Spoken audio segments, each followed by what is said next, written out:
Ikinalungkot ng marami ang pagbubunyag ni Maris Racal tungkol sa tunay na estado ng relasyon nila ni Rico Blanco.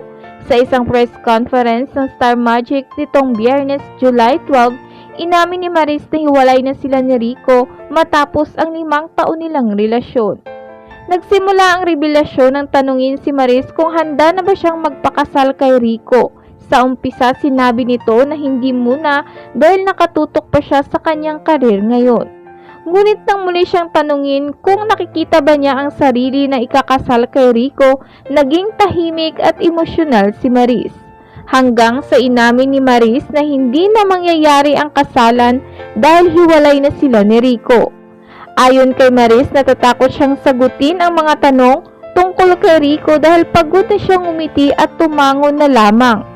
Kaya sa unang pagkakataon, bukas niyang inamin ang kanilang paghihiwalay.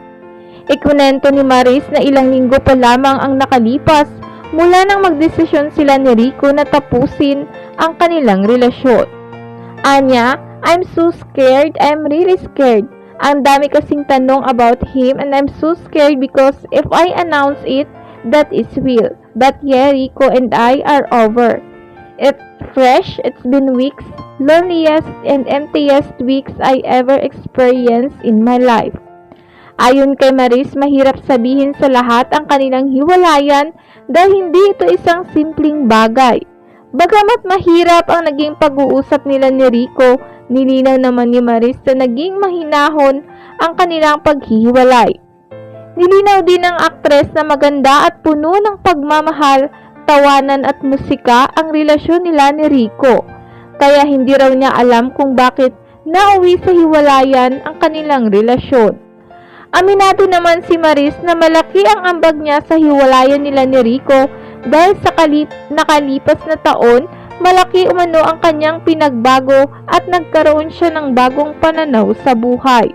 Marami rin siyang katanungan tungkol sa kanyang sarili at kung paano magpapatuloy sa buhay na wala na si Rico sa kanyang tabi.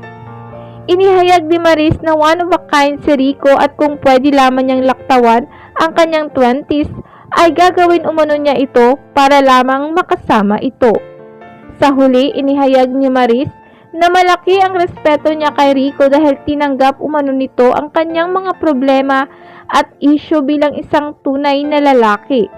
Sa ngayon, wala pang pahayag si Rico tungkol sa kanilang hiwalayan. Kung babalikan, sinubaybayan ng marami ang kwento ng pag-ibig ni Maris at Rico na hindi karaniwan dahil malaking agwat ng kanilang edad. Hindi kaila sa lahat na bata pa lamang si Maris ay humanga na siya kay Rico dahil sa husay nito sa musika.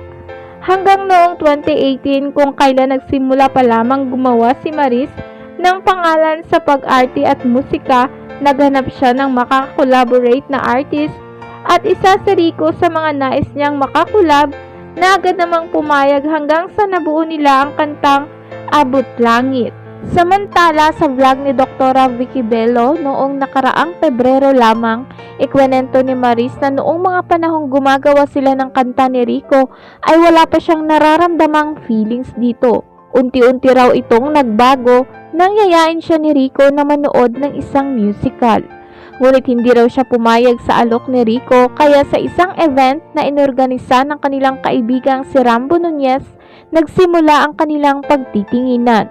Ngunit hindi nila agad inanunsyo ang kanilang relasyon at itinago ito ng 2 taon sa takot ni Maris na makaapekto ito sa kanyang showbiz career. Sa katunayan, sa Las Vegas, Nevada, sa Amerika pa nangyari ang kanilang unang date.